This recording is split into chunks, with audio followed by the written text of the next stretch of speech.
안녕하세요. 매일 새로운 사연을 전하는 읽어주는 사연 라디오입니다. 구독과 좋아요, 많은 공유 부탁드립니다. 오늘의 사연 시작하겠습니다. 안녕하세요. 결혼한 지 1년이 안 된 30대 여성입니다. 저보다 4살 많은 남편과는 소개팅으로 만났고 남들과 마찬가지로 평범한 연애를 이어오다 올해 초부부의 연을 맺었네요. 사실 남편은 어땠는지 모르겠지만 저는 처음부터 남편을 결혼 상대로 생각한 건 아니었어요. 남편을 충분히 사랑하지 않아서가 아니라 결혼에 대한 막연한 두려움이 있었거든요. 그 이유는 주변 사람들로부터 들었던 다양한 경험담에서 비롯되었습니다. 저는 대학을 졸업하자마자 직장 생활을 시작했는데 제가 다니게 된 회사에는 제 또래는 거의 없었고 다들 저보다 적어도 5살은 많은 여자들이었지요. 그래서인지 어쩌다 사담을 나누게 되면 항상 내용이 결혼 생활에 관한 것이었는데 대부분이 시부모님이나 시누와 같은 시댁 식구들과 크고 작은 갈등을 겪고 있더라고요. 원하든 원치 않든 그런 이야기를 계속해서 듣다 보니 언젠가부터 결혼하고 싶은 생각이 전혀 들지 않더라고요. 그래서 저는 남편과 연애를 하는 동안에도 진지하게 결혼은 생각해 본 적이 없습니다. 하지만 남편은 달랐나 봐요. 사귄 지 1년쯤 지난 후부터는 툭하면 결혼하자며 저를 졸라댔으니까요. 결국 마지막에는 부담을 느낀 제가 차라리 헤어지자 했어요. 그러자 남편이 도대체 이유나 알잡니다. 사귀는 동안 아무런 문제가 없었으니 남편도 답답하긴 했을 거예요. 저는 조심스럽게 그동안 제가 갖고 있던 생각을 털어놓았습니다. 한참을 듣던 남편이 어이가 없다는 듯 자기 가족을 왜 만나보지도 않고 그러냐며 한 번만 만나봐달랍니다. 그리고 결정해도 안 늦는다고요. 결국 남편의 성화에 못 이긴 제가 죽은 사람 소원도 들어준다는데 산 사람 소원 못 들어주겠냐, 그런 심정으로 시댁에 인사를 드리러 갔습니다. 그리고 그렇게 만난 시댁 식구들은 남편 말대로 좋은 사람들처럼 보였어요. 특히 어머님은 그동안 주변 사람들로부터 듣던 시어머니들과는 완전히 달랐지요. 권위적인 태도는 전혀 없었고 오히려 제 기분을 살피시는 듯 하더라고요. 게다가 대놓고 말씀하시길 시어머니가 무슨 벼슬도 아니고 당신은 그런 걸로 대접받을 생각은 전혀 없다고 하셨습니다. 각자 연락해야 할 일이 있으면 그때만 연락하고 명절에 한 번씩 얼굴 보고 그 정도면 당신은 충분하다고요. 하지만 막상 남편과 식을 올리고 나니 어머님께서 조금씩 다른 모습을 보이시더군요. 처음 그런 기분을 느끼게 된 건 신혼여행에서 돌아와 인사를 드리러 갔을 때였어요. 어머님께서 제 손을 꼭 잡으시더니 이제 정말 손씨 집안 사람이 된 거라며 축하한다 그러시더군요. 뭐 여기까지는 충분히 하실 수 있는 이야기라고 생각합니다. 그런데 이어서 말씀하시기를 이제 손씨 집안 사람이 된 만큼 당신이 저를 많이 가르쳐 주실 거라고 잘 배워야 한다시대요. 집으로 돌아오는 길에 영 찜찜한 마음을 감출 수가 없어서 남편에게 물어봤어요. 나에게 가르쳐 줄 게 많다고 하시는데 그게 뭘 것 같냐고요? 남편은 대수롭지 않다는 듯 자기도 잘 모르겠다며 뭐가 됐건 간에 차차 하나씩 배워가면 되는 거 아니겠냐대요? 그리고 그게 무슨 뜻인지 아는 데는 오랜 시간이 걸리지 않았습니다. 처음 일이 시작된 건 어버이날을 축하하기 위해 시댁에 갔던 날이었어요. 사실 외식을 하려고 했는데 어머님께서 바깥 음식은 몸에 안 좋다며 집에서 먹자고 하시더라고요. 할 줄 아는 음식이 없어서 남편과 함께 인터넷을 찾아가며 불고기를 준비해 갔습니다. 그런데 막상 시댁에 도착해 준비해간 음식을 꺼내놓으니 어머님 표정이 영 좋지 않더라고요.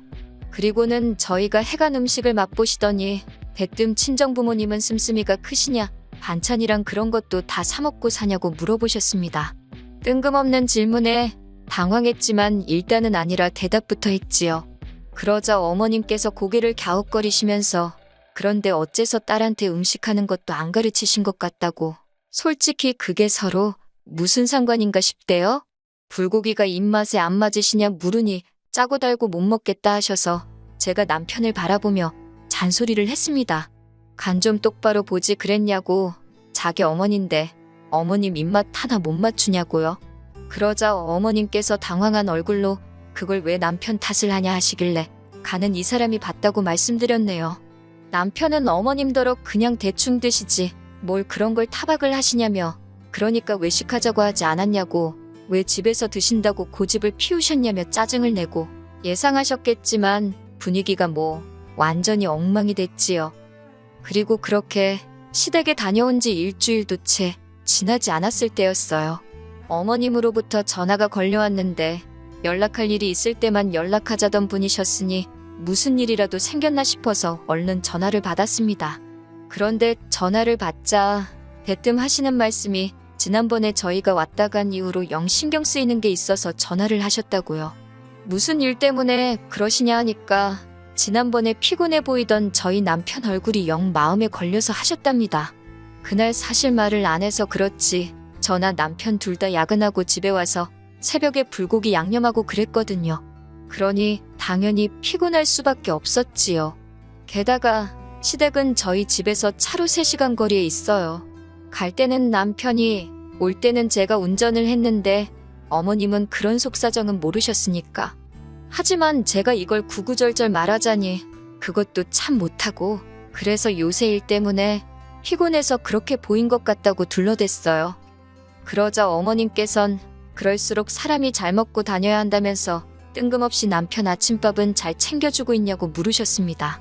그런데 저희 남편은 원래 아침을 안 먹거든요. 본인 말로는 서울에서 자취생활을 시작한 이후로는 따로 아침을 챙겨 먹은 적이 없다고요. 그리고 이제 습관이 돼서 아침을 먹으면 오히려 속이 불편하다 했었는데 어머님이 남편이랑 오래 떨어져 지내시다 보니 모르시나 싶어서 제가 아는 대로 이야기를 해드렸어요. 그랬더니 어머님께서 그러면 죽을 끓여주던지 하다못해 누룽지라도 챙겨줘야 한다시대요. 점점 이게 무슨 상황인가 싶었습니다. 일단 저는 어머님 저도 맞벌이라서 그럴 시간이 없다고 애교스럽게 대꾸를 했어요. 분위기 좋게 넘기고 남편하고 이야기해봐야겠다 싶었거든요. 그런데 어머님께서 내일부터는 아침 챙겨주고 사진 찍어서 당신한테 보내랍니다. 그러면서 덧붙이시기를 남자한테 아내가 왜 필요한 줄 아냐. 남자가 자기 손으로 못하고 못 챙기는 거 그거 아내가 해줄 수 있으니까 필요한 거라며, 앞으로도 저희 남편이 이런저런 이유로 못하는 게 있으면 잘 관찰해서 부족함 없이 도와주라시대요. 거기까지 듣고 나니 솔직히 어른을 상대로 이렇게 표현해도 될지 모르겠지만 밥 마시고 그간 쌓인 얼마 안 된 정이고 죄다 뚝뚝 떨어지더라고요. 대답만이라도 내내 해드렸다면 어머님 비위를 좀 맞춰드릴 수 있었을지도 모르겠네요. 하지만 괜히 잘못 대꾸했다 코끼이겠다 싶어서 끝까지 남편이랑 이야기해보겠다고만 했습니다. 그러자 어머님도 마음이 상하셨는지 알았다 한마디 하시고는 그냥 전화를 끊어버리시대요. 그날 밤 저는 남편에게 어머님이 하신 말씀을 전하며 답답함을 토로했어요. 그런데 이번에도 남편은 별일 아니라는 듯이 어머님이 아침 드라마를 너무 보셨나 보다며 신경 쓰지 말랍니다. 아들인 자기가 무뚝뚝하니까 괜히 저한테 그러신 것 같다나요? 그러면서 저한테 한다는 말이 저도 너무 시부모님한테 날부터 세우고 드는 것 같다면서 그냥 적당히 맞춰드리면 되지 않냐입니다. 남편의 무신경하고 무책임한 대답이 정말 실망스럽더라고요. 이런 일들을 우려해서 처음부터 결혼 생각이 없다 한 건데 제 입장에선 거의 사기당한 기분이었지요. 남편에게 더 말해봤자 별 소용없겠구나 싶어서 알아서 선 긋고 살아야겠다고 다짐하고 말았습니다. 이후로 어머님에게 전화가 오면 피했고 만나자 하는 것도 핑계를 대서 남편만 보내고 그랬어요. 처음에는 긴가민가 하시던 어머님도 나중엔 제가 일부러 그런다는 걸 눈치채신 건지 더는 연락을 하지 않으셨고요. 솔직히 죄송한 마음이 아예 없었던 건 아니지만 어머님이 한 번만 더 말도 안 되는 억지를 쓰시면 제가 터져버릴 것 같아서 제 딴에는 최선의 방법이었습니다. 하지만 결국 얼마 전 결정적인 사건이 벌어지고 말았네요. 아버님 생신이었는데 남편 말이 아버님께서 장어를 좋아하시니까 그걸 먹으러 가자더라고요. 저도 모처럼 몸보신한다 생각하고 좋다고 했어요.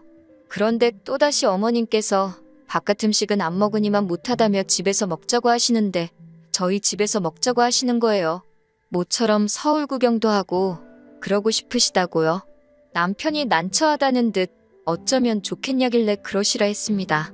대신 음식은 내가 못하니까 시켜 먹든지 하자 했더니 남편이 한다는 소리가 그럼 밖에 나가서 먹는 거랑 차이가 뭐냐고 그래요.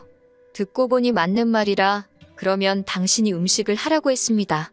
어차피 아버님 생신상이니 아들인 당신이 차려서 나쁠 건 없지 않겠냐고요. 그러자 남편은 그래도 자기가 어떻게 혼자 음식을 하냐며 궁시렁거렸고 그래서 제가 그럼 도와는 주겠다 했습니다. 대신 기본적인 준비 같은 건 다 해놓으라고 했어요. 말이 나와서 말이지만 평소에도 저희 집에는 마땅히 먹을 게 없어요. 둘 다 아침 안 먹지. 야근이 잦아서 회사에서 두 끼를 해결하고 오는 일도 허다하지. 그러다 보니 오히려 뭐라도 해먹겠다고 사다 놓으면 상해서 버리기가 일수더라고요. 친정어머니께서 반찬 좀 보내주겠다고도 몇 번 말씀하셨지만 괜히 못 먹고 버리면 죄송하니 그것도 안 받는 정도입니다. 그런데 막상 아버님 생신 전날까지 남편이 장봐올 생각도 안 하더라고요. 제가 생일상 안 차리기로 한 거냐, 미역국은 미리 끓여야 하지 않냐니까 자기가 깜빡했답니다. 저더러 어쩌냐 묻길래 난 모른다고 당신이 알아서 하라고 했어요. 솔직히 말하면 찾자고 하면 방법이 아예 없지는 않았겠지만 남편이 최소한 자기 힘으로 해결하려는 노력도 없이 무턱대고 저한테 또 떠넘길 것 같은 눈치라서 짜증이 났거든요. 결국 생일상은 못 차렸습니다. 아버님 생신 당일날 남편이 아버님 어머님을 터미널에서부터 모시고 왔어요. 그동안 저는 집을 치우고 있었고요.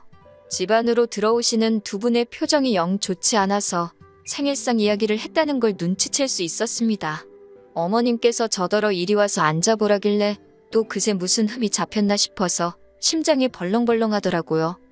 자리에 앉으니 어머님께서 다짜고짜 생일상은 어딨냐입니다. 저는 남편을 바라보며 듣지 않으셨냐고 저 사람이 아버님 생신을 까먹었단다고 기억이 났을 때는 너무 늦어서 준비를 못했나 보다고 있는 그래도 말씀을 드렸어요. 그러자 어머님께서 그러는 동안 너는 뭐 했냐고 그러시길래 저는 남편이 준비하면 도와주기로 했었다고 다시 한번 사실 그대로 전했고요. 그러자 어머님이 저더러 시아버지 생일상은 원래 며느리가 차리는 것도 모르냐입니다. 설마 싶은 소리를 직접 듣게 되니 한숨이 나오더라고요.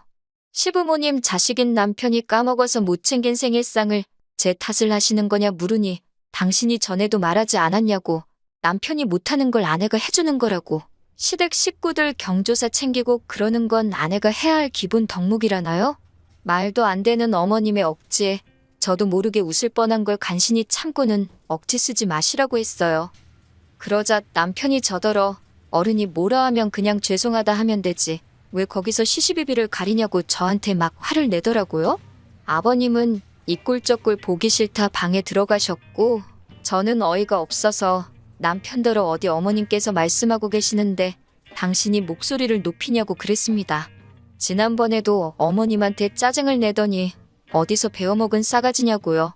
당신은 어려서 어머님 아버님한테 그러라고 배웠냐고 정말 창피하다고 했습니다.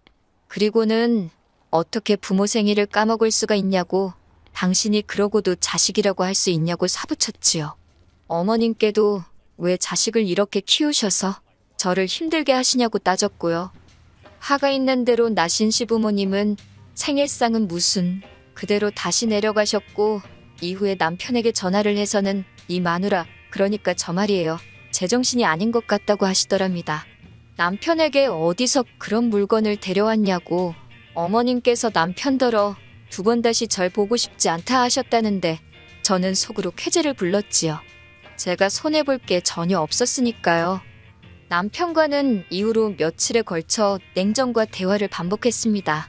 남편은 제가 시부모님한테 져주기를 바래서 당신부터 아들 노릇 똑바로 하라고 했어요.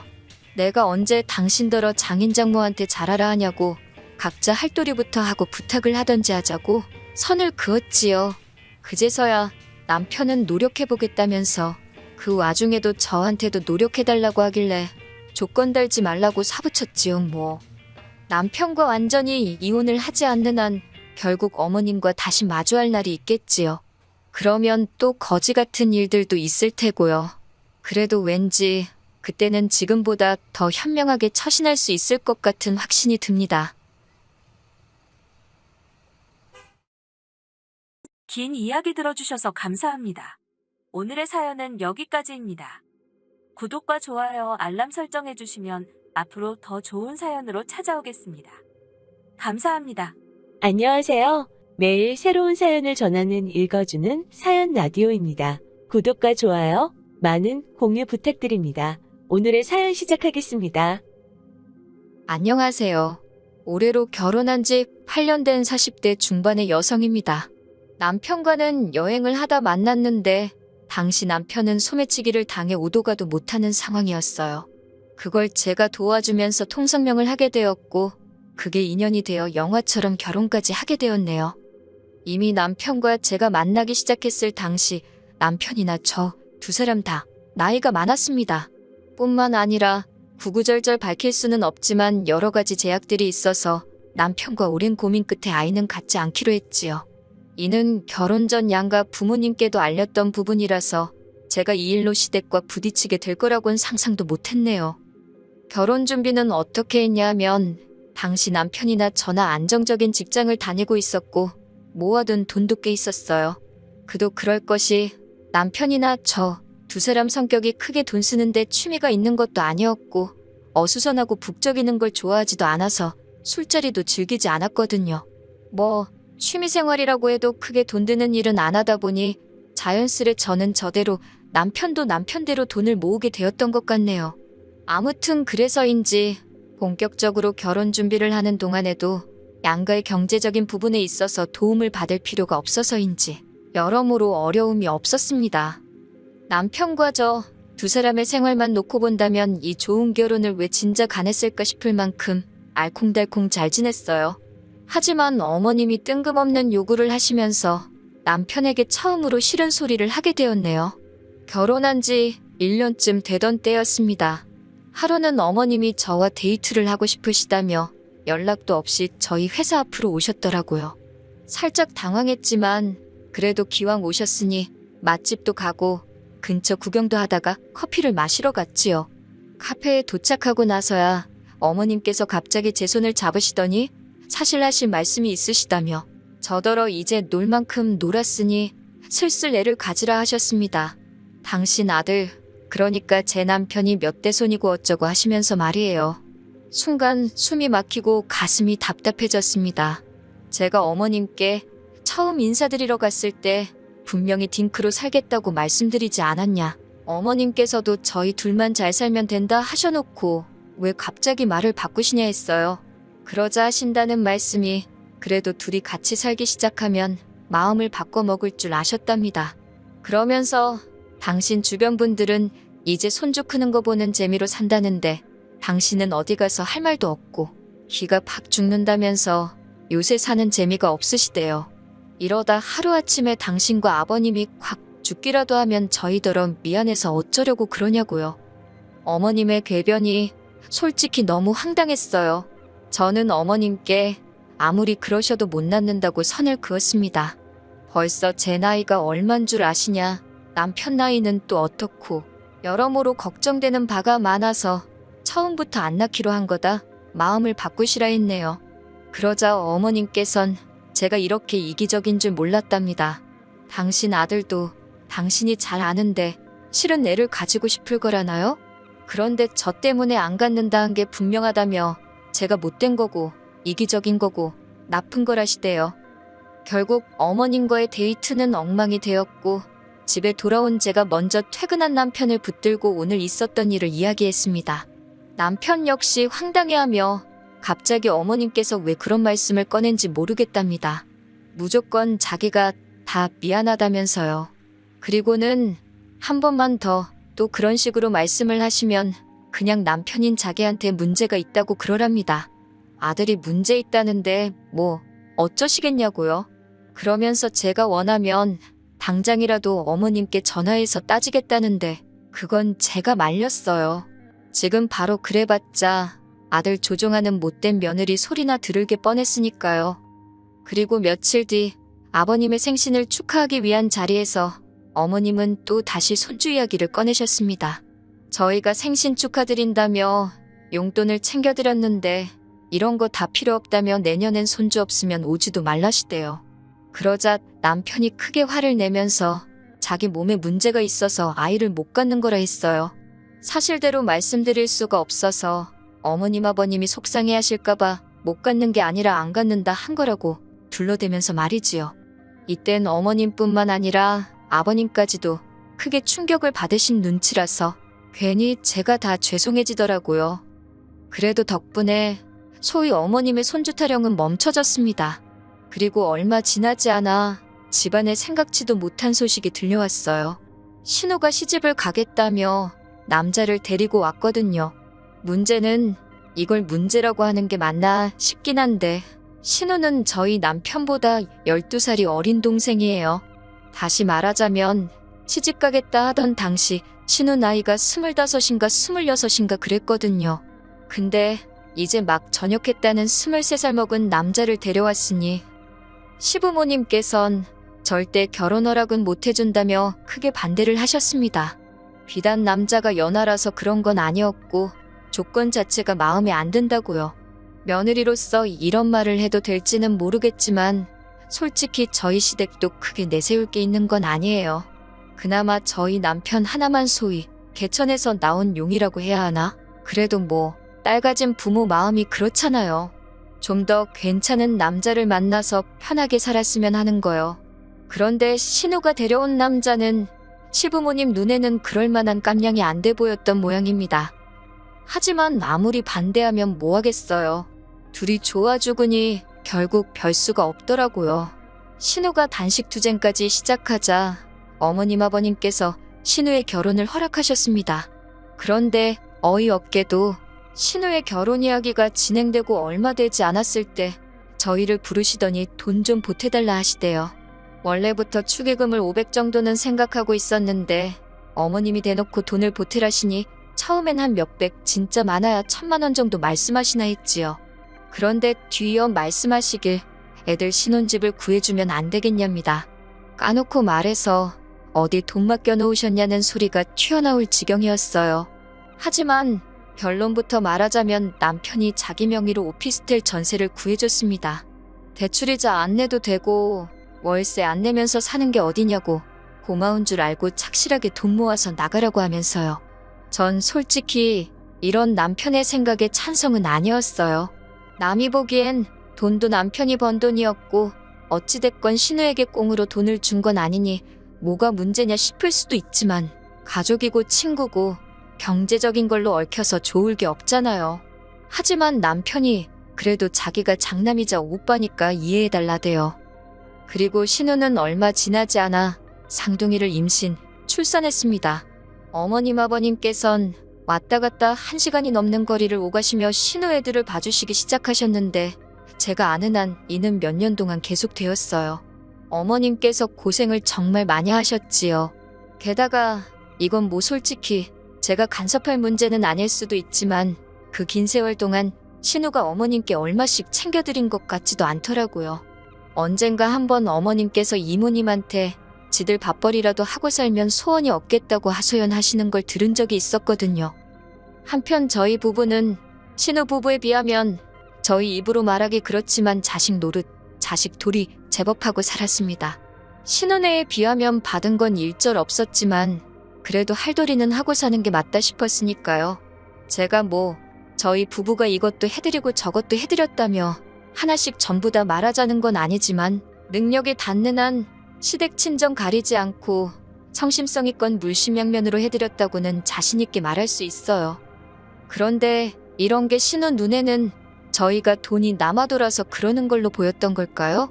언젠가부터 시부모님한테만 쓰지 말고 시조카도 좀 챙기라며 저희에게 이것저것 요구를 하기 시작하대요. 처음 시작은 사소한 것들이었어요. 저희 부부가 백화점을 간다고 하면 자기도 데려가 달라고 통사정을 해서 몇 번 같이 간 일이 있습니다. 그러면 여지없이 아동복 코너라던가 그런 곳을 돌면서 이것도 예쁘다 저것도 예쁘다 하며 삼촌이 사주면 안 되냐, 외숙모가 사주면 안 되냐. 처음엔 어린 신우의 철없는 땡깡 정도로 생각하고 한두 벌 사주고 그랬어요. 그랬더니 언젠가부턴 옷에서 끝나는 게 아니라 무슨 장난감이 어떻고 저떻고 결국 부담스러워서 언젠가부터 백화점 간다 소리를 절대 안 했더니 아예 대놓고 계절도 바뀌는데 애들 패딩하고 부츠 하나씩 사주면 안 되냐 그러대요? 이뿐만이 아니었습니다. 어떻게 보면 제가 이렇게 사연을 쓰게 된 결정적인 이유이기도 하지요. 저희 남편이 내년 봄에 주재원으로 미국에 가게 되었거든요. 저는 당분간 쉰다는 생각으로 회사를 관두고 따라갈 예정이고요. 그런데 이 소식을 들은 신우가 자기 애들을 데리고 가달랍니다. 어린 나이에 영어를 배울 수 있으니 얼마나 좋은 기회냐면서요. 시부모님까지 나서서 어차피 저는 미국에 가서 따로 일을 할 것도 아니지 않냐며 놀면 뭐하냐고 조카들 좀 데리고 가라는데 진짜 어이가 없더라고요. 그러자 남편이 신우더러 한 달에 얼마씩 줄 거냐 묻대요. 생각지도 못한 남편의 말에 저 사람이 무슨 소리를 하는 건가 싶어서 가만히 냅둬봤어요. 신우가 돈을 줘야 되냐고 반문하니 남편이 남의 집에 애를 맡기면 돈을 주는 건 기본 상식아니냐 받아치대요. 애는 목공으로 크냐고, 애 먹고 자고 쓰는 거, 거기다 네 언니가 애 봐주는 비용까지 해서 한 달에 한 400씩 보낼 수 있냐고 그러는 거예요. 신우 사정 뻔히 아는 사람이 왜 저런 소리를 하나 싶어서 어이가 없기도 하고 동시에 마음에 쏙 들더라고요. 우리 남편 잘한다. 마음속으로 응원을 했다니까요. 그랬더니 어머님께서 남편더러 지정신이냐고 화를 내셨습니다. 어차피 너네는 애도 없으면서 돈 쓸 데가 어디 있다고 어린 여동생한테 돈을 달라 소리를 하냐고요. 그러면서 하시는 말씀이 그렇게 돈 모아서 죽을 때 머리에 지고 갈 거냐고. 그런데 신우가 하는 말이 더 가관이에요. 저희를 보면서 오빠랑 언니 죽으면 어차피 그 재산 다 쌍둥이 거 되는 거 모르냐입니다. 그러니까 그 돈 조금 일찍 준다 생각하고 데리고 가달래요. 정 귀찮아서 안 되겠으면 애들 좀 크면 해외로 유학을 보내줄 거냐입니다. 제가 신우더러 제가 애를 안 낳는 게 신우네 애들 케어해주려고 안 낳은 거냐 따졌습니다. 쌍둥이를 어떻게 키우건 뭐를 해주건 나는 관심이 일절 없다고 아가씨가 알아서 해주라고 사부쳤고요. 남편도 신우더러 정신 똑바로 차리고 살라며 화를 내더니 한 번만 더 이거 해달라 저거 해달라 말 같지도 않은 소리 했다간 집에서 내쫓아버린다고 엄포를 놓대요. 그렇게 일이 마무리되었다 생각하고 집으로 돌아왔습니다. 그런데 그날 밤 바로 또 신우에게 연락이 왔어요. 전화기 너머로 서럽게 울면서 말이지요. 모르는 사람도 돕고 사는 세상인데 하나뿐인 조카들한테 뭐 좀 해주는 게 아깝냐고. 자기가 인터넷 찾아봤는데 저희 재산, 저희 죽으면 다 조카들 거 되는 거 맞다고. 여기까지는 아까도 다 했던 이야기지 싶어서 저도 그냥 옆에서 듣고만 있었어요. 그런데 신우가 마지막으로 한 말이 아주 충격적이었습니다. 오빠인 남편이 먼저 죽고 새언니인 제가 남은 재산 가지고 다른 남자랑 재혼이라도 하면 자기 애들은 불쌍해서 어쩌냐입니다. 사람 이름 모르는 거라며. 그러니까 새언니가 반대하는 거 다 안다면서 새언니인 저 모르게 자기하고 상둥이 좀 챙겨달라나요? 자기는 믿을 사람이 오빠밖에 없다면서. 기가 차고 코가 차서 남편을 쳐다보니 남편도 당장 터질 듯이 얼굴이 벌개져 있더라고요. 그러더니 전화기에다 대고 야, 이 미친 X라고 욕을 하더라고요. 이후로도 정신 나간 X야 뭐야 하면서 너 왜 이렇게 됐냐고. 이따위 생각이면 2번 다시 연락하지 말라대요. 족하고 나발이고 니 때문에 꼴도 보기 싫다며 사는 오피스텔도 당장 팔아버릴 거니까 이사갈 각오나 하고 있으라며. 저는 저희 남편이 그 정도로 화를 내는 걸 그때 처음 봤네요. 그리고 정말 남편은 다음 날 아침 날이 밝자마자 부동산에 가서 오피스텔을 내놨습니다. 정말 단단히 열이 받았구나 싶대요. 그리고는 남편이 저만 동의해준다면 우리 둘 죽고 난 뒤 재산은 어디 암센터 같은데 기부해버리고 싶다길래 그러라 했어요. 이후로 신우는 여전히 앓는 소리 하면서 지 오빠는 무서운지 그리고 지가 뭐라 짓거렸는지 제가 모른다고 생각하는지 저한테 언니 하면서 연락을 해옵니다. 저는 들어주는 척은 하고 있지만 아무것도 해줄 생각은 없어요. 그리고 죄송하지만 어머님께도 마찬가지예요. 정말 명절이나 생신 그런 날을 제외하고는 이제 매달 드리던 돈도 드리지 말자대요. 그간 남편이 늘 단호하고 믿음직스러운 모습만 보여줬기에 이번에도 남편만 믿고 따라갈 생각입니다. 긴 이야기 들어주셔서 감사합니다. 오늘의 사연은 여기까지입니다. 구독과 좋아요, 알람 설정해주시면 앞으로 더 좋은 사연으로 찾아오겠습니다. 감사합니다. 안녕하세요. 매일 새로운 사연을 전하는 읽어주는 사연 라디오입니다. 구독과 좋아요, 많은 공유 부탁드립니다. 오늘의 사연 시작하겠습니다. 안녕하세요. 지긋지긋한 이혼 소송을 마친 30대 여성입니다. 남편과는 학교 선후배 사이였어요. 남편은 저보다 3살 많은 복학생 선배였는데 처음부터 저에게 무척 적극적으로 다가왔어요. 솔직히 저는 그때만 하더라도 남편의 관심과 애정 표현이 부담스러웠는데 어떻게 거절해야 할지 모르겠더라고요. 게다가 주변에서들 제가 남편과 사귀는 것처럼 분위기를 몰아간 덕분에 싫다는 소리를 하기가 더더욱 어려워졌었고요. 그렇게 얼떨결에 사귀게 되었다가 졸업을 하면서 헤어졌습니다. 헤어졌던 남편과 다시 만나게 된 건 30이 넘어서였어요. 아는 선배의 모임에 갔는데 그 자리에 남편도 나왔더라고요. 어색하고 불편해서 먼저 자리를 뜨려 했는데 남편이 먼저 그동안 어떻게 지냈냐며 말을 걸어왔습니다. 그리고 한 번만 더 다시 만나자고 예걸복걸 매달리더라고요. 그 무렵 제가 개인적으로 힘든 일이 있기도 했고 그래서인지 결국 남편에게 다시 마음을 열고 많이 의지를 했던 것 같아요. 그렇게 남편과 인연을 다시 만나고 양가의 허락 아래 결혼까지 하게 되었습니다. 하지만 막상 부부의 연을 맺고 나니 남편에게서 생각지도 못한 모습들을 보게 되었어요. 일남 3녀 중 막내로 태어난 남편은 자기 뜻대로 되지 않으면 자기 분에 못 이겨 할 말 못할 말 구분을 못하더라고요. 솔직히 어느 부부가 부부싸움 한 번 안 하며 살겠어요? 그리고 그 이유가 꼭 술이나 여자 문제처럼 크지 않을 때도 있잖아요.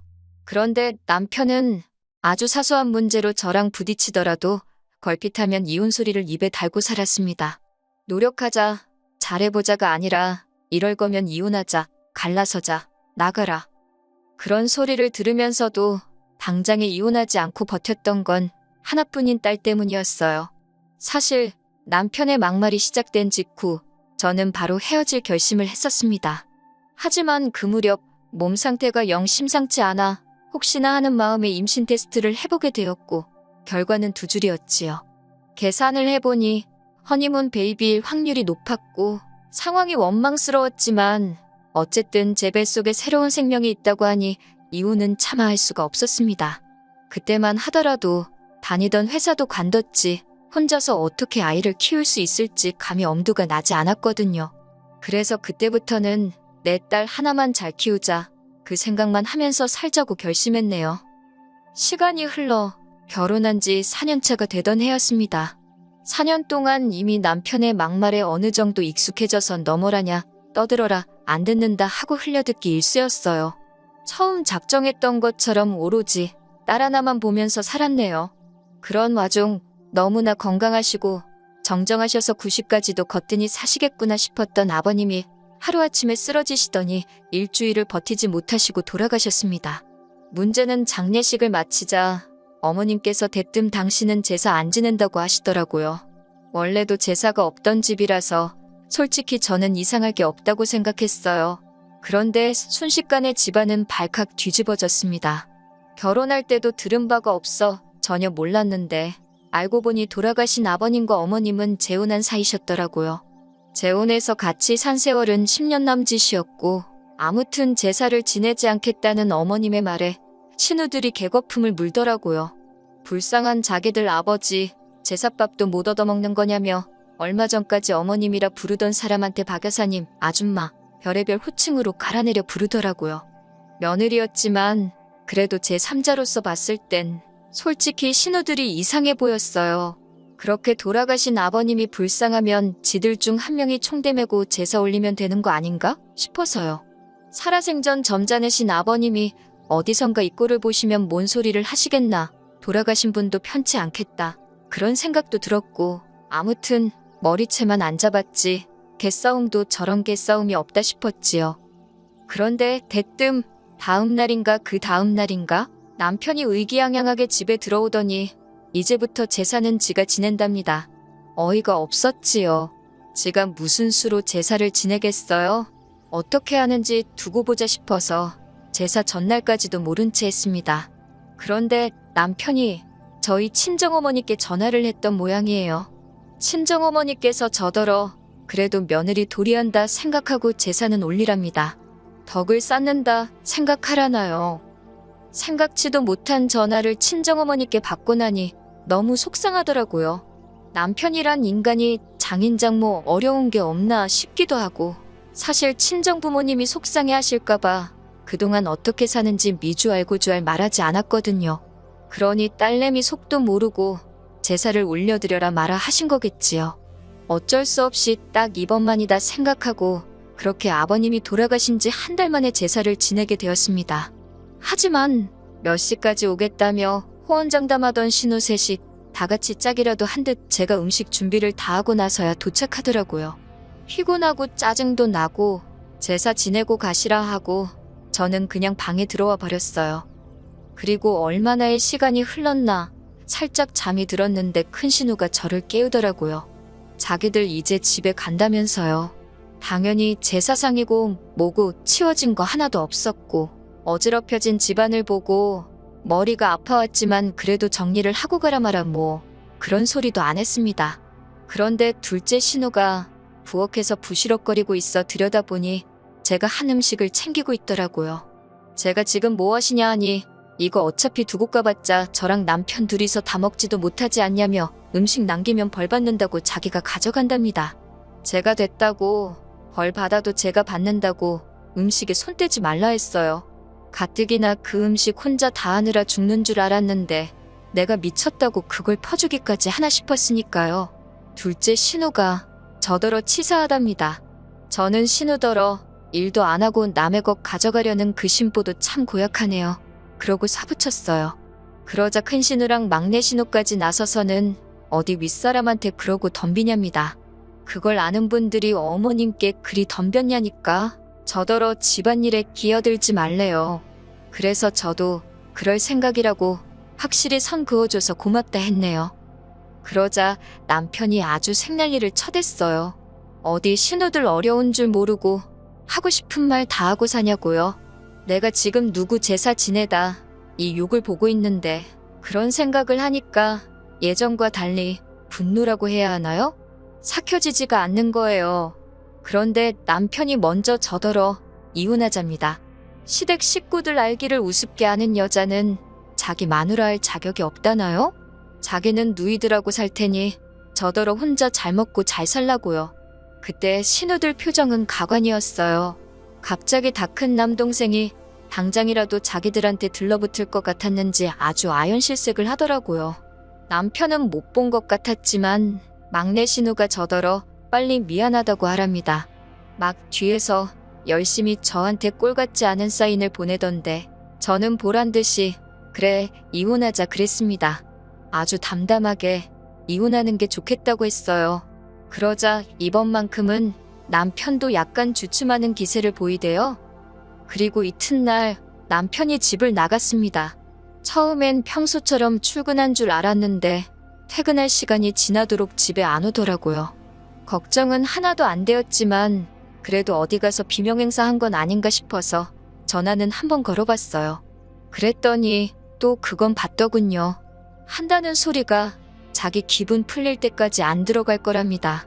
생활비도 안 줄 거라고 그래요. 어이가 없어서 그냥 빨리 협의 이혼하고 깔끔하게 갈라서 자니까 그건 싫다면서 자기 없는 동안 제가 뭘 잘못했는지 반성하랍니다. 어이가 없어서 전화기에 대고 신나게 웃은 다음에 제발 집에 들어오지 말라고 했어요. 이후로 저는 친정부모님에게 그동안 제가 겪은 일을 털어놓았습니다. 전에는 그래도 시집간 맏딸이 부모님 걱정시키는 건 자식된 도리가 아니다 싶어서 어지간한 일은 말씀드리지 않았거든요. 부모님께선 제 이야기를 들으시곤 말 그대로 당신들 가슴을 내리치셨습니다. 앞으로 어쩔 거냐고 물어보시길래 일단 직장을 알아볼 생각이라 했어요. 남편인지 뭔지 그 작자가 언제 집구석에 기어들어올지도 모르겠지만 더 이상 그 인간 돈 한 푼도 쓰기 싫다고요. 이후로 친정의 아이를 맡기고 저는 회사를 다니기 시작했습니다. 사실 저희 딸이 10달을 채우지 못하고 8개월 만에 세상 구경을 했어요. 그렇다 보니 처음부터 돈이 좀 많이 들어가게 되었는데 남편 벌이가 괜찮았거든요. 저한테 좋은 남편은 아니었지만 아이한테는 경제적으로 좋은 아빠였지요. 그래서 솔직히 치사하고 더러울 때도 있었지만 그래도 돈 타서 쓰는 죄다 생각하고 어거지로 참고 살은 거예요. 하지만 이혼하자는 소리가 안 먹히니까 결국엔 돈 가지고 이러는구나 싶어서 하루라도 빨리 어떻게든 경제적으로 자리를 잡아야겠다 싶었네요. 그리고 이후로 저는 남편에게 단 한 차례도 연락하지 않았습니다. 한 달, 2달이 지나도록 아무런 반응도 보이지 않았지요. 그러니까 오히려 남편이 불안해졌던 모양이에요. 집 나간 지 한 4개월쯤 되었을 땐가 모르는 번호로 전화가 걸려왔는데 직감적으로 남편이란 걸 알 수 있었습니다. 저는 그 전화를 일부러 받지 않았고요. 그러자 2번 정도 전화가 더 걸려왔고 역시나 받지 않았더니 뭐가 급했는지 이번에도 장모인 친정어머니께 전화를 걸었더군요. 친정어머니가 이야기를 전하시길 남편이 슬쩍 화해하고 싶다는 뜻을 보이더랍니다. 하지만 정신을 들차린 건지 친정어머니더러 판을 좀 깔아달라고 그랬다나요? 친정어머니가 저더러 어쩌고 싶냐 물으시길래 됐다고 했습니다. 남편 목소리 안 듣고 사니 살 것 같고 얼굴을 안 보고 사니 속이 다 후련하다고 이혼이나 마무리 짓게 집에 들어오란다고 전해달라 했지요. 그리고 며칠 뒤 남편이 집에 들어왔습니다. 한다는 소리가 이혼해 줄 테니까 저더러 애를 포기하라대요. 그럼 그렇지. 이 치사한 인간이 쉽게 저를 놔주지 않을 거라 생각은 했지만 그래도 지 자식을 가지고 이럴 줄은 몰랐어요. 이제껏 아이 하나만 보고 버텨왔기에 제 속은 말이 아니었습니다만 알겠다 했습니다. 당신이 그렇게 우리 애를 사랑하는지 전에는 내가 몰랐다고 앞으로 잘 키워달라고 했어요. 그러자 남편이 어떻게 엄마라는 사람이 그렇게 쉽게 자기 애를 포기할 수 있냐고 오히려 난리를 치더니 급기야는 아주 발악을 하더라고요. 못 준다고 할 땐 언제고 가지라니까 난리냐고 저도 악을 썼어요. 마치 우리 애가 짐짝 취급을 받는 것 같아서 제 속은 타들어갔지만 이렇게라도 하지 않으면 결국 또 남편한테 끌려다니겠구나 싶어 어쩔 도리가 없었습니다. 한바탕 전쟁을 치르고 나서 신우 셋한테 연락을 받았어요. 특히 큰 신우는 할 이야기 없다는 저를 붙들고는 자기한테 한번 털어놔보라며 들어주려는 척을 하더라고요. 에라 모르겠다는 심정으로 결혼 직후부터 남편이 보인 행동들과 막말들을 다 이야기했습니다. 그러자 신우가 한다는 말이 그건 다 제 오해래요. 아무래도 남편이 막내다 보니 조금 떼쓰는 경향이 있는데 저한테는 오빠다 보니 어떻게 떼를 써야 할지 몰라서 그렇게 말이 먼저 나간 걸 거라는 말도 안 되는 변명을 늘어놓더라고요.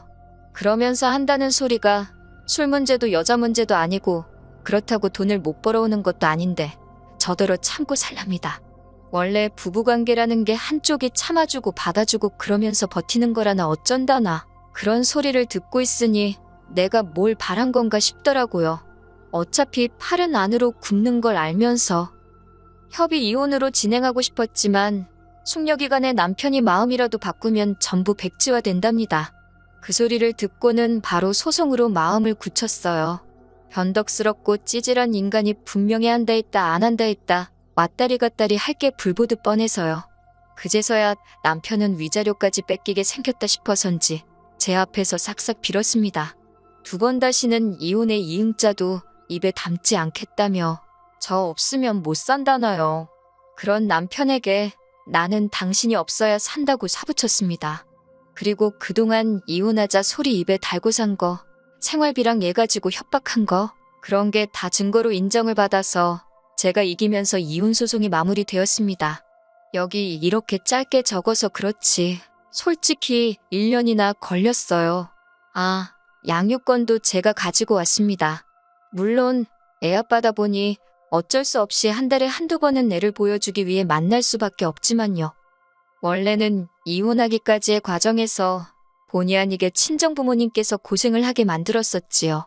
아이 데리고 집 나와 사는 동안 제가 일 나가고 부모님이 아이를 케어해 주셨거든요. 그런데 이제는 이혼도 했고 양육비도 남편한테 꼬박꼬박 받게 되었으니 부모님 집에서 나오게 되었고 지금은 아이랑 둘이서 지내고 있습니다. 남편과 이혼하게 된 걸 누구 탓을 할 순 없지만 그걸 가지고 저희 부모님이 고생하실 필요도 없다고 생각하거든요. 신혼 때부터 걸핏하면 이혼 노래를 부르던 남편은 막상 이혼하고 나니 정신 차렸나 봅니다. 돈 잘 벌면 뭐합니까? 아버님 돌아가시자마자 어머님은 핏줄도 아닌 자식들과는 진작에 연을 끊었으니 막상 혼자 살게 되니 밥이고 집안일이고 다 자기가 하게 되었으니 불편해서 저러는 게 분명하다는 생각이 들더군요. 그렇게 우기던 아버님 재산은 앞으로 지가 스스로 준비하려나? 아니면 지 누이들이 제 시간에 와서 도와주려나 의문이네요. 아이를 아빠 없이 키우고 싶지 않아 참아왔었는데 이혼하고 나니 별거 아니더군요. 오히려 엄마 아빠가 화목하지 않은 집안에서 아이를 키우는 것보다 아이한테도 이 편이 더 나은 것 같습니다. 애 때문에 참고 살아가기엔 제 남은 인생이 너무 아깝잖아요? 얼마 전에 온 남편의 정신 차렸고 앞으로 좋은 아빠, 좋은 남편이 되겠다는 연락을 마지막으로 남편의 전화번호를 차단했습니다.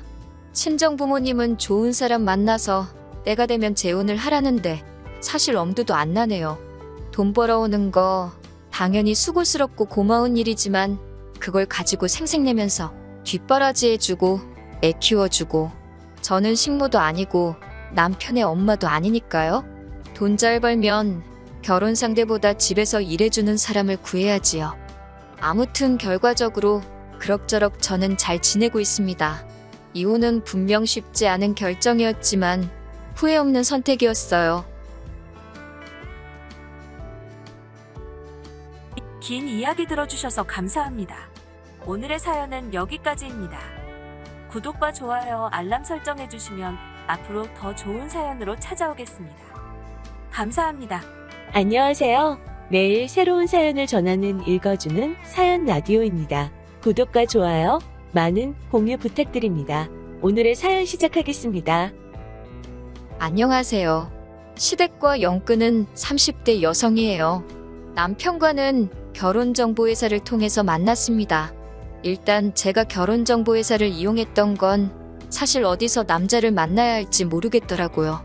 대학 졸업 후 일만 하다 보니 순식간에 30은 넘었지 시간 낭비는 하기 싫지. 그러다 주변 언니들의 추천으로 결혼정보회사에 등록을 하게 됐어요.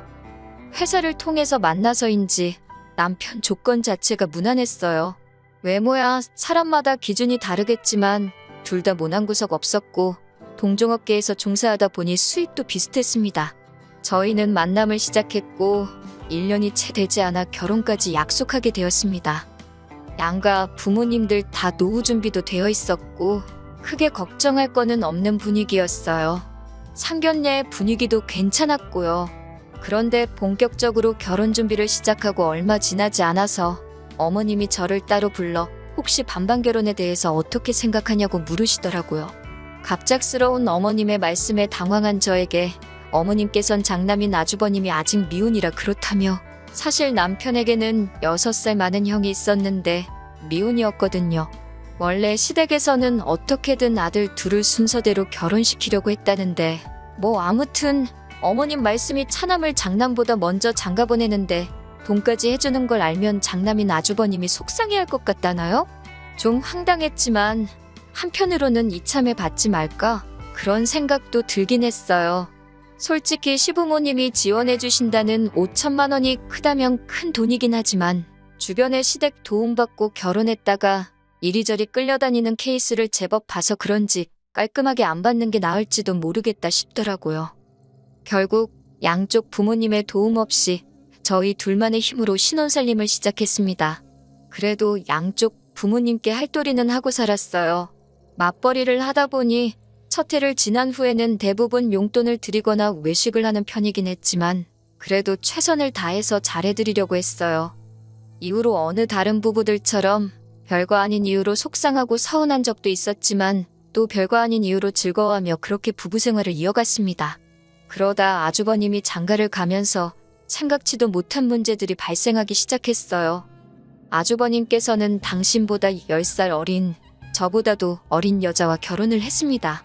그게 화근이었을까요? 솔직히 4살이나 어린 형님을 대하는 게 편한 건 아니었지만 적당한 거리 유지하고 예의만 잘 지키면 적어도 문제는 없을 거라 생각했지요. 하지만 형님이라는 이 여자가 저를 상대로 말 같지도 않은 기싸움을 시작하더라고요. 뭐 저도 당하고만 사는 성격은 아니라서 매번 형님의 신경전에 놀아난 건 아니지만 그래도 말이 나온 김에 이야기를 해보자면요. 형님이 들어오고서 처음 맞는 아버님의 생신이었어요. 형님이 들어오기 전에는 첫 해에만 제가 집에서 챙겨드렸고 이후로는 계속 외식을 하고 있었거든요. 그런데 형님이 들어온 이후로는 아무리 그래도 집에 며느리가 둘이나 있는데 어떻게 시부모님 생신을 바깥 음식으로 때우냐며 앞으로는 무조건 집에서 챙겨드리자는 겁니다. 그것도 생신 당일에 말이지요. 저는 직장을 다니고 있었으니 그건 어려울 것 같다고 했고 그러자 형님이 저더러 돈을 내랍니다. 제가 재료비를 대면 자기가 장봐서 상을 차리겠다고요. 내키진 않았지만 무조건 싫다 하기도 뭐했고 어쨌든 저도 시집온 첫 해에는 직접 상을 차렸으니 형님 말대로 할까 싶더라고요. 그렇게 아버님 생신 당일이었습니다. 다시 볼 일도 없을 것 같으니 까놓고 이야기할게요. 제가 50만 원이나 보내줬는데 그 돈은 다 어디로 갔는지 상 위에는 뭐 하나 막말로 찍어 먹을 게 없더라고요. 미역국도 소고기를 넣은 건지 어쩐 건지 모르겠고 반찬도 이건 뭐 새로 한 건지 먹던 걸 꺼내놓은 건지 그렇다고 좋은 날 식구들 앞에 놓고 반찬 타박을 하기도 그렇고 돈 어디다 썼냐 따져 묻기도 그래서 혼자 짜증을 삭혔지 뭐라 하진 않았습니다. 시부모님께서 차려진 생일상을 보시더니 형님더러 고생이 많았다 그러시더라고요. 그러면 솔직히 제가 형님이라면 아니라고 그래도 동서가 돈도 보태고 했다 뭐 이 정도는 말을 했을 것 같아요. 그런데 형님이 한다는 소리가 돈도 많이 들고 고생도 많이 했다며 한마디로 자기 혼자 다 했다는 식인 거예요. 그러면서 덧붙이기를 동서는 바깥일 하느라 바쁘잖아요. 이런 건 맏며느리인 제가 챙겨야죠. 그러대요. 그것도 좋게 들리진 않았는데 뒤에다가 한다는 소리가 사실 마음만 있으면 못할 게 어디 있냐고요? 저도 사람인데 돈은 돈대로 썼는데 알아주는 사람은 하나 없으니 기분이 좋았겠어요? 솔직히 순진한 내가 당했구나. 형님이 보통 약은 게 아니네. 그렇게 깨달음만 얻었지요 뭐. 그 50만 원을 형님한테 줄 게 아니라 시부모님한테 따로 드렸어야 하는데. 그런데 더 어이가 없었던 건 이윽고 가족들의 식사가 끝나자 형님이 상 치울 생각도 안 하고 시부모님하고 같이 거실로 쪼르르 나가더라고요. 딱 분위기가 보아하니 저더러 치우라는 거였지요. 저는 손도 까딱 안 하고 그 뒤를 따라 거실로 왔습니다. 그리고는 저도 TV도 보고 시부모님하고 이런저런 이야기도 하다가 다음날 출근 때문에 먼저 남편하고 집에 왔어요. 집에 도착해서 씻고 잘 준비를 하고 있는데 형님한테 전화가 걸려왔습니다. 전화를 받으니 대뜸 설거지를 안 하고 가는 게 어딨냐고 묻더라고요. 그거 제가 해야 되는 거였냐고 물으니 자기가 차리지 않았냐고 그러면 정리는 제가 하는 게 매너 아니냐입니다. 형님이 먼저 나서서 아버님 생일잔치 준비하신 거 아니냐고. 저는 형님 집에 초대받아간 손님이었고 제가 남의 집에서 설거지까지 해야 되는 줄은 몰랐다고 대꾸했어요. 그리고 솔직히 돈 들인 걸로 충분히 제 몫은 한 거 아니냐고 한마디 했지요. 그러자 자기도 더는 할 말이 없는지 내가 할 일 네가 할 일 따지고 그러는 거 아니랍니다. 그리고선 그렇게 따지고 사는 거 피곤하지도 않냐고 비아냥거리길래 그렇지 않아도 지금 너무 피곤해서 자야겠다고 쏘아붙이곤 그대로 전화 끊어버렸네요. 하지만 결정적으로 형님뿐만 아니라 시부모님과도 틀어지게 된 건 이 때문이 아니에요. 시부모님의 결혼 기념일이 그리고 어머님이 보여주신 태도가 저로 하여금 두 손 두 발 다 들게 만들었지요. 지난 시부모님의 결혼 기념일은 시부모님 두 분이 결혼하신 지 40주년이 되던 날이기도 했어요. 그래서 두 분을 제주도 여행이라도 보내드릴까 그런 생각을 하고 있었지요. 그런데 하루는 아주버님과 형님이 먼저 여행 이야기를 꺼내더라고요. 저희 부부, 자기네 부부, 그리고 시부모님 6명이서 다 같이 제주도에 가자고요. 전 솔직히 조금도 내키지 않았지요. 일정부터가 일단 3박 4일짜리 여행을 평일에 가자고 그래야 값이 싸다고요. 누가 그거 모르나요? 하지만 무직이던 아주버님네와 달리 직장을 다니던 저나 남편은 그렇게 휴가를 쓰는 게 쉬운 일이 아니었거든요. 둘 다 곧 연봉 협상 시즌인데 괜히 눈에 띄는 짓은 하지 말자는 생각이기도 했고요. 그리고 무엇보다 아주버님네랑은 정말 실오라기 하나조차 얽히지 않겠다고 다짐을 했던지라 결국 저희는 못 간다고 했습니다. 가더라도 나중에 저희가 두 분을 모시고 따로 움직일 테니 이번엔 넷이서 가라고 했지요.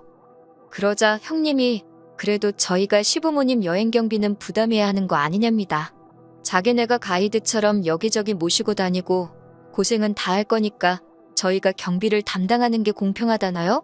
어이가 없어서 저희는 저희가 따로 모시고 갈 거니까 경비가 걱정이면 시부모님 모시고 여행 가지 말라고 했습니다. 무리하지 말고 가까운 데서 시부모님 모시고 식사나 하는 게 어떻겠냐고요. 그러자 이 정신 나간 형님이 시부모님을 상대로 아주 말장난을 쳤더라고요. 그걸 알게 된 건 이틀 뒤인가 어머님께서 전화를 해오셨는데 저더러 그러는 거 아니라며 다짜고짜 크게 화를 내셨거든요. 영문도 모르고 처음부터 욕을 먹던 제가 왜 이러시냐고 이유라도 말씀해달라니까 제가 형님더러 시부모님을 모시고 여행은 무슨 여행이냐며 오버하지 말고 가까운 데서 밥이나 먹으라고 그랬답니다. 형님이 어머님께 자기는 아버님 어머님 나이 드시기 전에 좀 더 좋은 곳에 모시고 가고 싶고 좀 더 맛있는 거 드시게 해드리고 싶어서 그런 건데 제가 돈 아깝게 뭘 그러냐고 그랬다는 거예요. 듣고 있는데 어이가 없는 걸 넘어서 환장하겠더군요. 저는 어머님께 어떻게 된 일인지 형님과 나눈 대화를 들려드렸습니다. 한참을 듣고 계시던 어머님께서도 어느 정도 화가 누그러지신 듯 했고요. 하지만 대화가 통하니 다행이라고 한숨 돌리고 있는데 어머님이 대뜸 하시는 말씀이 정말 어이가 없대요. 어머님께선 큰애가 얼마나 효도를 하고 싶으면 그랬겠냐입니다. 자기도 잘하고 싶은데 주머니 사정이 여의치 않아서 그런가 보다며 잘 버는 저더러 이해를 하래요. 나이는 제가 많으니 어른으로서 나이 어린 형님을 잘 이해해 주라나요? 그러면서 저희 부부랑은 여행 간 셈 칠 테니 그냥 형님이 해달라는 대로 돈을 주랍니다. 저는 그런 어머님께 싫다고 했어요. 제가 무슨 물주도 아니고 형님 뒤에서 돈만 대고 그러는 거 싫다고요. 효도고 뭐고 자기 분수껏 하는 거지. 그리고 서운한 마음에 어머님도 그러시는 거 아니라고 처음으로 대들었네요. 최소한 잘잘못은 가려주시고 누구 하나 억울하지 않게 말씀하실 거 아니면 차라리 모른 척 하시지 그랬냐니까? 어머님이 대뜸 저더러 웃기답니다. 큰애 무시하는 것도 부족해서 이제 시애미까지 가르치려 드냐고 저 하나 때문에 집안 꼴이 엉망이라고 그러시대요. 급기야 저더러 이런 식으로 나올 거면 당신하고 영 끊찹니다. 며느리는 당신한테 잘하는 며느리 하나만 있으면 된다면서 저 같은 건 됐다나요. 그날 밤 퇴근한 남편에게 저는 이혼하자 했습니다. 남편은 무슨 뚱딴지 같은 소리냐며 짜증을 냈고 저는 담담하게 어머님과 있었던 일을 들려주었어요. 남편은 설마 하면서도 꽤나 충격을 받은 얼굴이었습니다. 저는 남편에게 이런 소리나 듣자고 결혼한 거 아니라고 이 집에 미련 없다 했지요. 그런데 남편이 저를 잡더라고요. 그동안 늘 중간에서 뜨뜻미지근한 반응을 보이던 사람이라 솔직히 기대 같은 건 없었는데 자기가 봐도 어머님이 도를 지나치셨다면서 자기는 자기 가정을 지킬 거랍니다. 앞으로 시댁과 일절 교류 없이 살 것이니 자기를 믿고 이혼 소리는 하지 말아달라대요. 그 말을 하는 남편의 눈빛이 얼마나 절실하던지 믿어주기로 했지요. 그런데 한두 달쯤 지났을까요? 형님한테 연락이 왔습니다. 받을까 말까 하다가 안 받았더니 장문에 문자를 남겨뒀더라고요. 아주버님이 뭐 사업을 시작하려고 했는데 사기를 당했다나 그러면서 돈 좀 빌려달랍니다. 금방 갚겠다고 도와달래요. 그냥 무시했습니다. 그랬더니 하루는 퇴근하고 집에 왔는데 현관 앞에 형님이랑 어머님이 와 있더라고요. 집 안으로 들이긴 싫어서 집 앞카페로 데리고 갔습니다. 아니나 다를까 그때 그 돈 이야기를 또 하대요. 저는 할 말 없다고 했어요. 남편하고 따로 이야기해보든지 하시라고요. 그리고 커피값은 내주고 왔네요. 며칠 뒤 남편이 묻지도 않았는데 어머님 만난 이야기를 하더니 안 도와드렸답니다. 솔직히 시부모님 두 분 중 한 분이 아픈 것도 아니고 또 아주버님 일이라는 게 짜증나더래요.